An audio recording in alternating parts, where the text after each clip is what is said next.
Bonjour à toutes et bonjour à tous. Aujourd'hui, focus sur quelques éditions du grand maître Jean-Pierre Melville, un des plus grands cinéastes français. Alors ici, on commence avec le coffret qui est sorti chez Studio Canal, qui se veut être la quasi-intégralité des œuvres cinématographiques de Jean-Pierre Melville. Alors, c'est un très joli coffret. Vous voyez la signature de Jean-Pierre Melville derrière. Et donc, on va passer très brièvement en revue les films qui sont présents. Vous avez à la fois les courts-métrages, vous avez Les Enfants Terribles, vous avez le merveilleux Bob le Flambeur, qui est une merveille. Vous avez Les Hommes de Manhattan, bien sûr.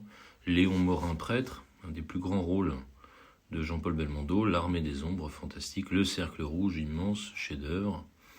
Vous avez également Un flic, puis le court-métrage 24 heures dans la vie d'un clown, puisque la première passion de Jean-Pierre Melville, c'était le cirque. L'homme au Stetson, sans doute le réalisateur français le plus américain. Vous avez ici un très très beau livret qui explique un peu la genèse des différents films que je vous ai quelque peu contés. Et puis moult anecdotes. Vous avez une préface d'un de ses grands amis, Philippe Labro. C'est vraiment très très sympa. Belle photo. Voilà, belle couverture. Donc un très joli travail encore de Studio Canal. Ici, le gros coffret, Le Samouraï. Voilà, l'un des grands chefs-d'œuvre de Jean-Pierre Melville. Avec cette phrase iconique, il n'y a pas de plus profonde solitude que celle du samouraï, si ce n'est celle d'un tigre dans la jungle, peut-être. Avec cette interview fameuse, où Delon a dit que c'était le plus grand metteur en scène avec lequel il avait pu tourner, Jean-Pierre Melville. Voilà, donc à l'intérieur, c'est richement et finement illustré. Voilà, donc on va avoir le vinyle du fantastique François de Roubaix, qui nous a malheureusement quittés beaucoup trop tôt.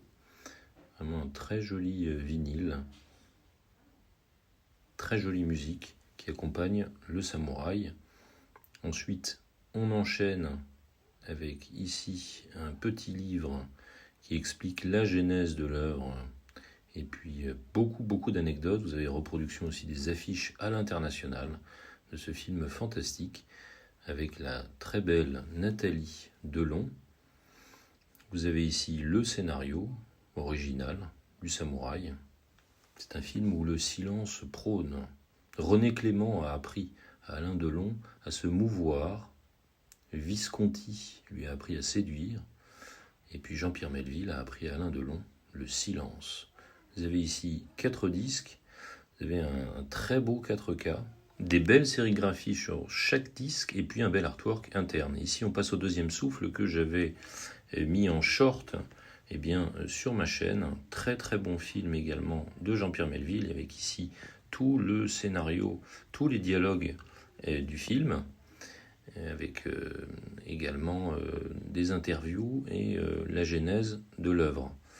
Dans ce film, on a le fantastique Paul Meurice et puis Lino Ventura, qui, quelque temps après Le Gorille, nous sert ici une prestation parfaitement magistrale. Très très beau travail sur le deuxième souffle. Édition Le Chat qui fume. Et là, on passe à une autre édition chez Studio Canal, avec le fameux 4K de L'Armée des Ombres, le film sur la résistance, qui est absolument prodigieux, sans doute l'œuvre la plus personnelle du réalisateur Jean-Pierre Melville. On a ici un très beau livret explicatif, avec de très jolies photos. Le 4K est de très très belle envergure. L'œuvre de Melville est protéiforme et son impact sur la nouvelle scène cinématographique est absolument énorme. Grand maître de la nouvelle vague, roi du polar à l'américaine, l'homme au chat des studios Jenner a inspiré plus d'un grand réalisateur, que ce soit de David Fincher à Quentin Tarantino. On se souviendra toujours de cette scène dans le deuxième souffle, en haut de la colline, qui inspirera Réservoir Dogs. Melville immense. À plus, ciao.